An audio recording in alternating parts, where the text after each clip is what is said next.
Hi guys. Okay, so we are going to be making homemade whipped Calendula body butter. So my previous video, I just showed you guys actually how to make the Calendula oil yourself.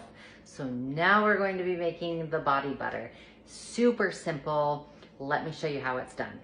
Okay, so all you need for the whipped Calendula body butter is 1/2 ounce of the cocoa butter, 2 ounces of the shea butter, 3 ounces of the Calendula oil, which I just made on my previous video.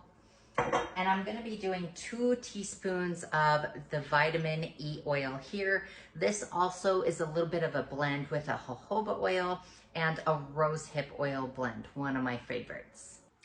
Okay, so next step is you're gonna grab your double broiler. You can also just do like a glass bowl on top of a pan there. That works just the same. You don't need any fancy equipment for this. So I've got my shea butter here. Again, we've got 2 ounces of it. I already measured everything out on my digital scale. And then for the cocoa butter, we've got that 1/2 ounce of cocoa butter. And what we want to do is we want to get this all melted up, and then I'm gonna combine everything. So we're almost done melting here. So let's go over the benefits of Calendula while this is melting here. So you can also, it's part of the daisy family. It's also edible in either raw, dried, or you can use it as seasonings. It is awesome for skin diseases, cuts, rashes, wounds, burns, cold sores, herpes, chicken pox, just a ton of different things.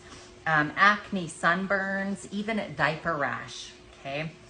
On top of that, I, of course, am making a body butter, so this is going to be for my skin, but if you're doing something different with Calendula oil, it is phenomenal for soothing muscle spasms, intestinal issues such as colitis, GERD, esophageal irritation, even inflammatory bowel disease, peptic ulcers, immune lymphatic systems, PMS, menstruation, even improves your oral health, and even has some really great properties for like liver, gallbladder, whole body detoxification, even some cancer. So again, I'm using this in my body butter, so this is going to be going all over my body.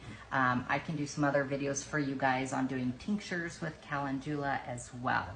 Of course, I am not a medical doctor, so always consult your doctor prior to using anything, okay?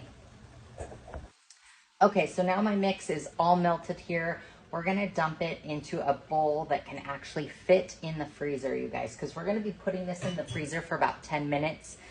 You can take it out, check your consistency, and if it still needs just a little bit more, if it's not quite all the way done, put it back in the freezer, no worries. Here I've got my 3 ounces of that Calendula oil that I just made. Again, you guys can check out that video. And then I'm gonna add a little bit of the vitamin E oil with the rose hips here. So about 2 teaspoons is probably what you want. Again, you guys, you can't mess up on this stuff, seriously. If you wanna experiment and play around with it, go for it.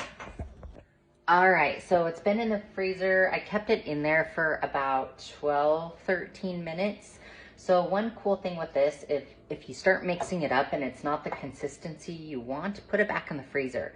And if you let it freeze for too long, you can actually take some of that Calendula oil and just drizzle it on there as we are beating this. So let's go ahead and start with that.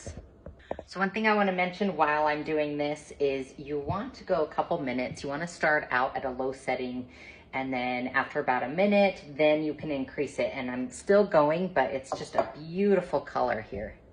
Okay, so as you see, I mean, it's whipped perfectly. It even is just sticking in that nice little whipped form there. But let's double check it and kind of scrape it away from the bowl.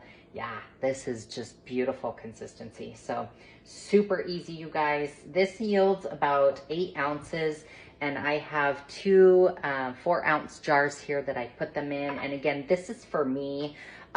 If I was making it for a friend, family, you know, I'd be gloving up just to make sure I don't get anything in there that the other person doesn't want. But just because this is something personal for me, I'm not gonna worry about that.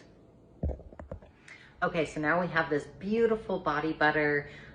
It goes on just absolutely smoothly. If you don't like a lot of that oil consistency, which I didn't do this go around, you can put some arrowroot powder in that and just mix it up with it. Just do little bits at a time. Probably start with a teaspoon, 2 teaspoons, and then just kind of go mix it. And then if you feel like you need a little bit more, then you can add. But guys, that is the simplest thing to make. If I can do it, you definitely can do this. You got this.